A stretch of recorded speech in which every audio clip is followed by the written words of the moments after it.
Welcome to the Jewish Values online panel discussion video conference series. This will be the first in what will hopefully become a rich tradition of interdenominational discussions on Jewish values topics.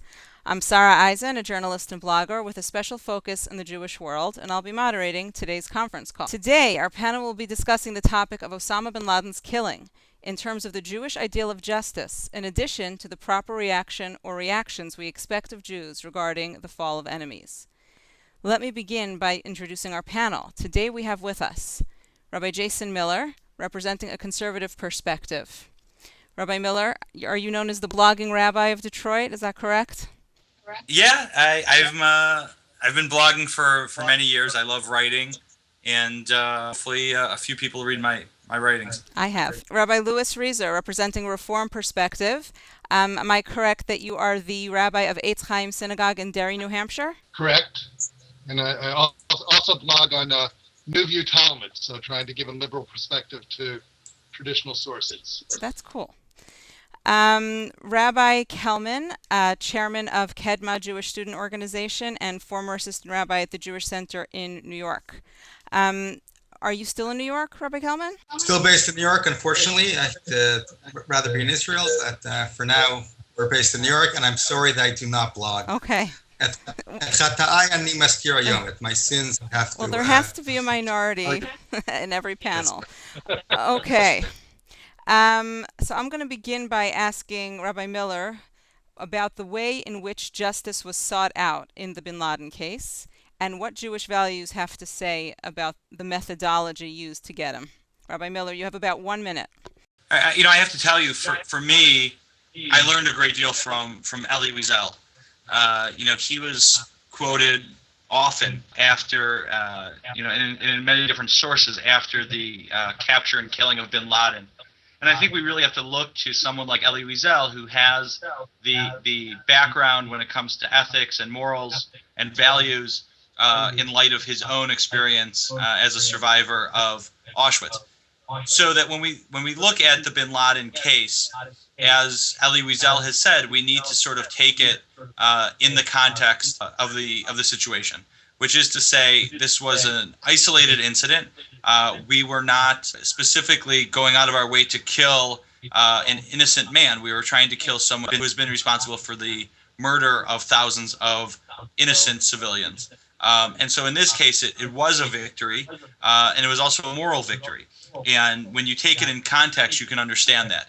Taken out of context, why were Americans celebrating the death of... We're going to get to the celebration in a question. First, we're talking about justice, due process versus just taking somebody out the way he was taken out. Rabbi Reeser, what do you have to say about just the justice angle?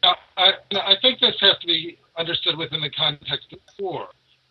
This is not simply a matter of a perpetrator in a civil setting who commits a murder and needs to be brought before a court of justice. This has been a war.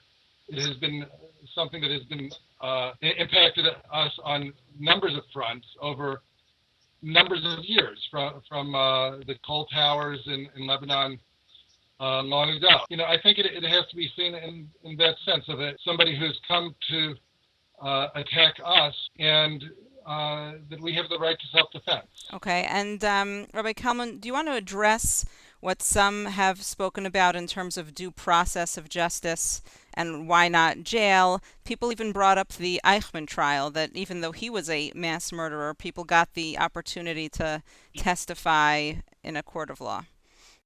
Sure. I mean, obviously, I wasn't there. I don't know all the ins and outs of how all the intelligence that went into getting him and how possible it was actually to take him prisoner. But the bottom line is, echoing what we just heard, is that traditional Judaism recognizes extrajudicial punishment. That in certain situations, you're not going to have the trial that when you have such an arch enemy of not just the Jewish people, but of all humanity.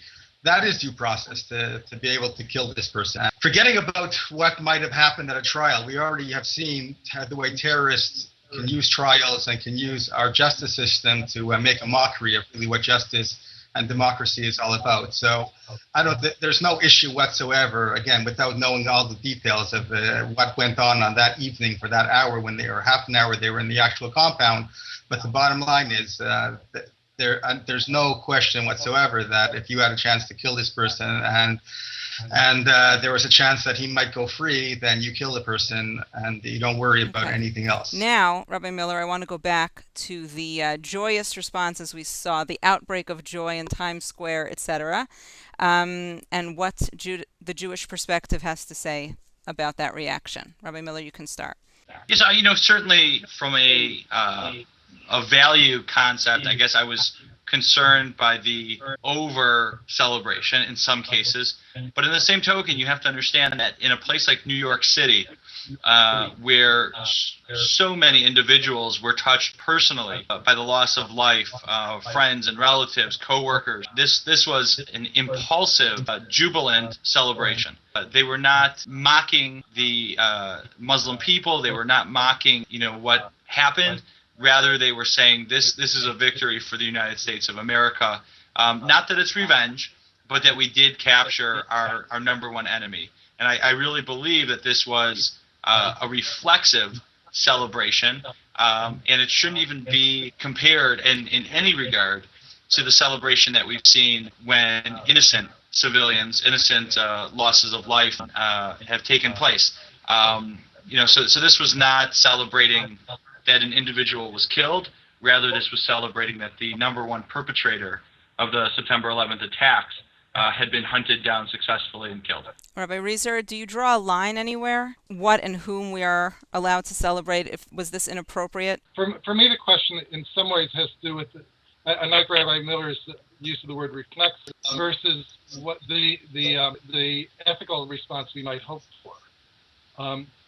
I absolutely understand that people who have been in D.C. where the Pentagon was attacked, who were in New York where the towers were attacked, would just rejoice that there is some response and some retribution on that. But it's not what I would hope for with reflection and as an ethical ideal. There is this verse from Proverbs of "Do not rejoice when your enemy falls." And I wonder what it does to us as human beings when we rejoice over the death of another. I think that there is a piece that threatens to coarsen us. And so I'd hope that at least at the moment that we can have reflection, that we might step back from some of that celebration. Rabbi Kalman, do you agree? Mostly, but I just want to add and really expand upon that a little bit. I mean, yes, there's a verse that says that we shouldn't rejoice when our enemies fall, but there's a long Jewish tradition upon this, and that's only one verse. In the larger Jewish tradition, we have two striking Talmudic statements. One says that God, not human beings, but God is not happy when the Risha'im, when the wicked fall down, and also in the same passage, the Talmud also tells us that when the Egyptians drowned in the sea, when the Jewish people left Egypt, so the Malachi Asharei, the angels want to sing. And God said, no, that when my creatures are dying or drowning, it's not proper for you. It's asking a question, but for the meaning, it's not proper for you to sing. But what's important to note there is that this is referring both to God and the angels. It's not talking about human beings. It was never said. We say every single day in our tefillah, in our prayer, the Az Yashir, the song that the Jewish people sang when we crossed the desert, so when we crossed the Red Sea, So the idea is that human beings, it's understood that if we go through some terrible situation, when there are terrible people out to kill us, that it's understandable that we can be happy about that. Not in a bloodthirsty type of way, not to take blood like you see in certain people and exult in that, but to feel a certain satisfaction. I personally, unfortunately, Osama Bin Laden is one of only many who are enemies of the Jewish people. I don't know that I don't exult per se when that happens, but I do feel satisfaction.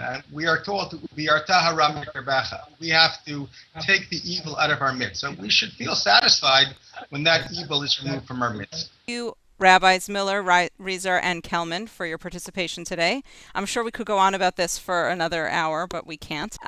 Viewers, I urge you to check out the website, jewishvaluesonline.org, for a further discussion of this topic and hundreds of others.